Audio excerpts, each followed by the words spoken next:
tomfoolery is crazy with this one. What's up, everyone? It's your boy Savar Matner.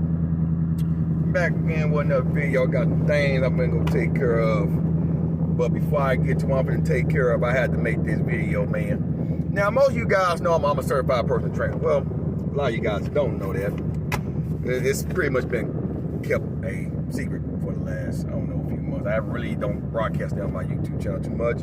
I am working on launching my own personal fitness channel real soon, so don't look out for that. But anyway, I dabble a little bit in training people, training clients. Like I said, I just got certified here last November, so you know I'm a new face on the block, you know. Anyway, this video, I know you've seen it. It's in regards to a video that Doucette dropped this morning about deloading. Now, deloading is a controversial topic.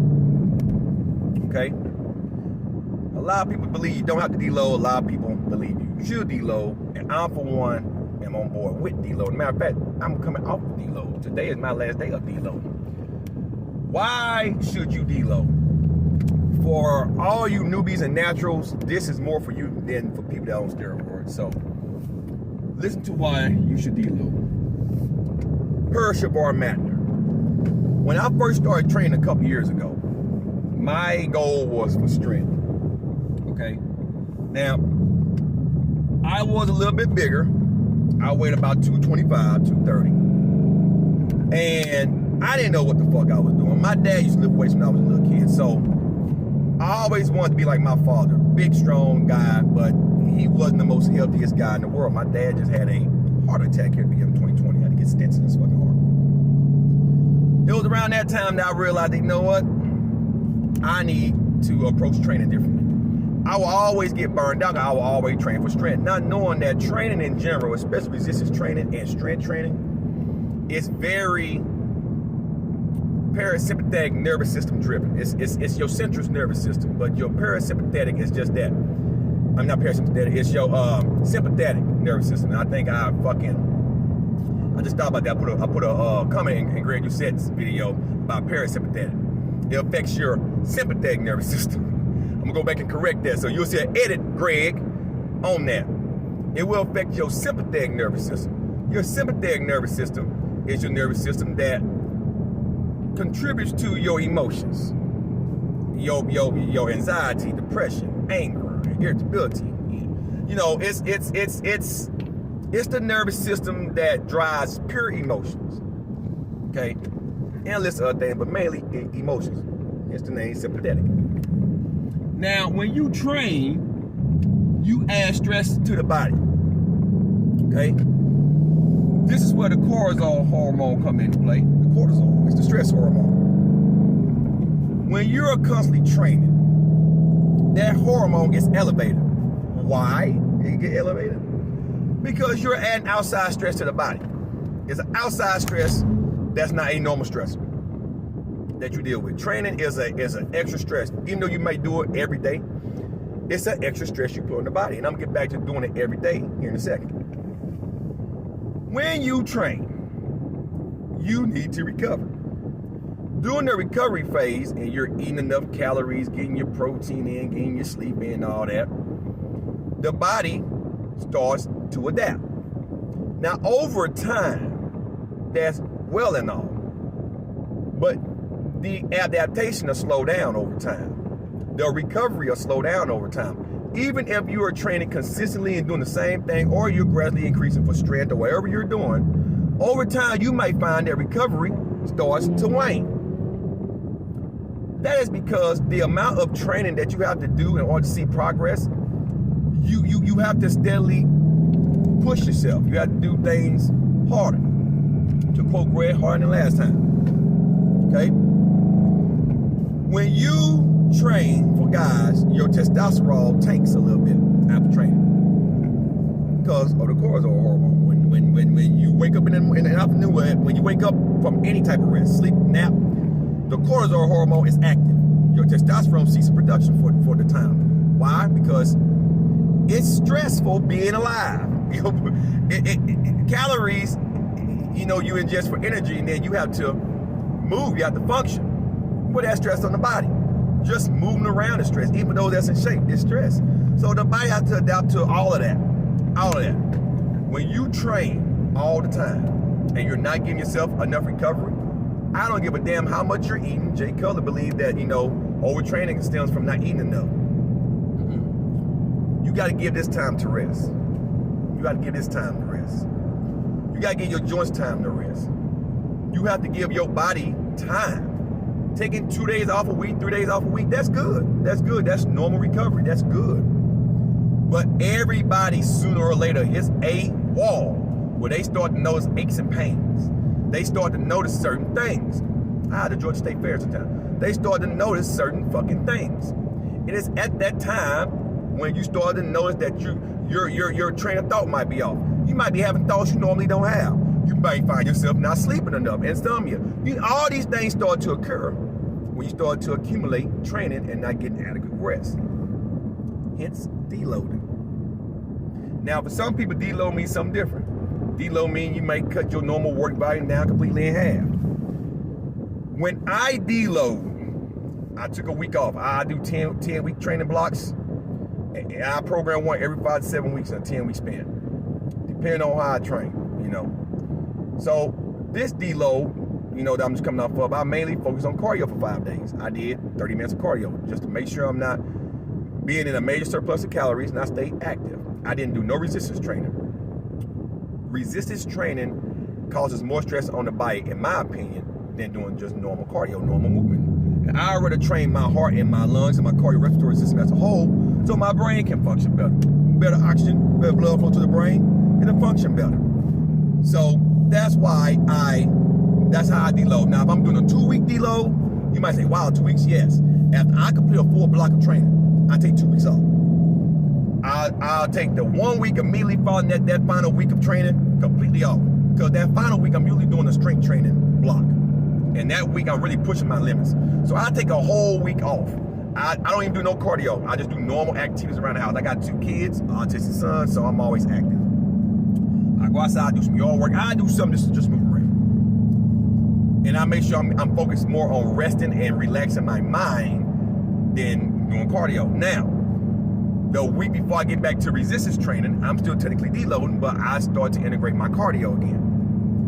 That way I'm getting the body primed for training. I feel more refreshed. I feel better. I also notice my gains because your body grows when you allow it to rest. Taking a day or 2 off in between training certain muscles, yeah, they might grow. They might. They're going to adapt to that stimulus, but they might not grow. If you're not getting enough sleep or enough rest, you might end up getting stronger, but you might not notice no muscle gains, no new lean tissue. So that's why taking some time off, you'll start to notice your body will actually start to change. You'll start to put on muscle mass. You'll start to adjust to the training cycles that when you come back off deload, the block you were doing, you realize, you know what? I can push myself a little bit harder. I can do a little bit fucking more. Okay? When people say you shouldn't deload, like Greg said, you don't need a deload, to me, that's dangerous. Greg is a steroid user. Now, he was a bodybuilder. He abused PEDs. He injects steroids, HRT, doctor prescribed. But when you ingest testosterone, you're always going to have that testosterone. You're going to stay at a normal, maybe a slightly elevated level. When your testosterone is high in men and your estrogen level is high in women, you tend to recover faster. You can continue to push yourself a little bit harder. That don't apply to somebody that's natural like me and a lot of other people out there. But here's a twist. Most bodybuilders, most pro athletes, anyone who really trains at an elite level or just trains in general, and any good coach would tell you, you need to deload. There's gonna come a time where I recommend you deload. The clients that I do train, I do program deloads in. And I tell them, look, this is just a 1 week deload. No lifting weights. We're just gonna focus on maybe calisthenics, or we're gonna focus on just some cardio. Let's get out the resistance training. Let's let your joints rest. Let's not do too much resistance training. That's a nervous system driven type training. I don't care what you're doing. Curling bicep, that's mind muscle connection. That's a nervous system driven fucking exercise. Now, cardio is nervous system driven too, but you move every day, so you should be accustomed to moving. Now, when you're doing explosive cardio like hitting stuff, I recommend when you deload not to do that, because that is also nervous driven type training. You're pushing yourself to your limits when you're doing that type of cardio. So you want to relax. You want to tap more into your parasympathetic nervous system. That's the happy nervous system. That's the nervous system that when you do good, you reward yourself.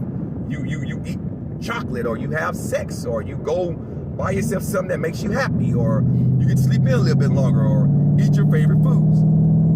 Like bodybuilders do when they come going off season. They don't train year round. When bodybuilders get done trying to compete for a show, or the Olympia, whatever they're doing, most bodybuilders take a couple of weeks off from the gym. They start to bulk up. They go into off season. You can call it fucking deload. Hell, Bruce Lee even said that if you had to take time away from the gym, you have to do that shit. I don't know what made Greg prompt this video. I know he likes a lot of controversy and shit, and that's fine. No, that's fine. That draws his channel views. Jeff Nipper just made a video about deloading. A lot of people making videos about deloading, so I'm gonna jump in. I was gonna do one when I started my channel, but I'm like, you know what? This is fucking stupid. This is fucking stupid. You have to take a deload. They start talking about taking time out from diet. Diets don't work in general. Diets, the cookbooks don't do shit. Diets don't work. Diets do not work. I can give you a good example. Take someone that has an eating disorder. They don't know how to put the fucking fork down. Greg say, I'll buy my cookbook. It's high volume, low calorie dense foods. It's big in volume, but the calories are low. So you're fuller, you're cutting your calories down, whatever. It can be used as an aid for a big person to lose weight, but guess what? They'll eat, they might lose 10, 15 pounds, maybe 20 pounds. But if they don't change their eating habits, they'll get to a weight to where they might be eating enough to maintain that weight. But over time, if they're not trying to work out, they'll develop more fat tissue. And guess what's gonna happen? Since they're metabolically less active when you got more fat tissue than muscle tissue, you're not gonna burn calories the way you should. So they'll start to put the weight right back on. And they will adapt to your food. They'll adapt to, like, I eat this all the time. I don't want this. And then they'll I don't give a fuck how many recipes you got. Oh, this motherfucker here. This stupid bitch. You ain't even got the truck. You got tags on the truck. You jumped in front of that motherfucker. Dumb motherfucker. Almost caused an accident. He finna tear up the fucking truck that he's test driving. What a dumbass. So anyway, back to what I was saying. That type of fucking rhetoric about cookbooks and shit, no. You have to get active. You can use a cookbook for an aid, but I believe that you shouldn't rely on no cookbook. You should rely on your own willpower, your own fucking ability to get your ass up and move and get fucking active. That is the best way to stay lean, to stay in shape, to burn some fucking calories. That's what's gonna boil down to ultimately. Calories in, calories out. I don't care about anybody cookbook. Greg's the biggest cookbook peddler on YouTube. I would never buy a cookbook. I know how to eat. And when I started my fitness channel, I'm sure you got before and after pictures of me when I was big, eating Mickey D's all motherfucking time. I ain't never no motherfucking cookbook. I ain't never took steroid in my life. You have to train this here, like CT Fletcher said. I love that. Train your fucking brain. Train your brain. Do I still eat McDonald's? Of course I do. Do I still eat certain sweets? Of course I do. But I eat that in moderation. I know how to eat good food. What the fuck? I know how to eat good foods. I know how to eat my veggies, my steaks, my skinless chicken. I know how to do that type of stuff. I don't need a cookbook. You can have a million recipes. I would never buy one. Never. And all these free shows like Martha Stewart and the Food Network, be waste money on cookbook. Now I'm not saying I won't make one and sell it, but I'm not gonna buy one. But I encourage everyone to just, diets don't work. A diet is a temporary cutting calories. It don't work. You have to change your way of life. Fitness is life. It's life. It's lifelong. It's a lifelong commitment. It's a lifelong commitment. Either you are going to get your ass in shape, and you're going to do the right fucking thing, or you're not. You're going to make a million excuses why you can't lose fucking weight. And you're going to try a million motherfucking things. It's as simple as that. But anyway, that's my philosophy on deloading. I always tend to come back stronger after a deload. I feel great. I get my rest. My testosterone levels goes back up. I see the benefits. The last 9 to 10 months, I made more progress in training and in my physique than I had in the first two and a half years because I wasn't doing it right. I wasn't. And then studying how to be a personal trainer stuff taught me a lot of things too, but I wasn't doing it right. I done watched all the famous YouTubers channels, and I'm like, you know what? I'm not gonna do what they do. But you know what? The Jeff Nippers of the world, they were right. The Scott Hermans of the world, they were right. The Adeline X's of the world, they were right. Even Greg at some point from time to time was right. But the best thing you guys can do is take a deload. You don't want to burn yourself out in the gym. You don't want to do that. Take a deload, man. When you find yourself getting angry and upset all the time for no reason, and you're not on steroids, that's how you know I've been doing too much training. Take some time off.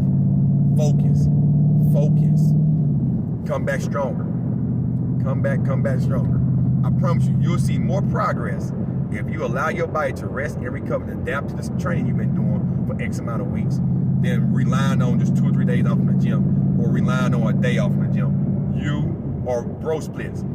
Training the muscle twice a week or once a week. If you train that muscle, yes, the muscle might grow if you're getting the 6 days off in between sessions. But what about this? Are you getting enough rest? Are you eating enough?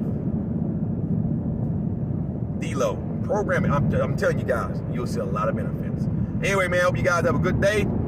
I got some more work I'm finna get ready to go do. And take this video and stride how you want it. And Greg, I will be back on your channel to update my comment. From parasympathetic, I know somebody probably say you mean sympathetic, to sympathetic nervous system. Trust me, I make mistakes too when I'm typing real motherfucking quick. Anyway, guys, I'm out. Peace.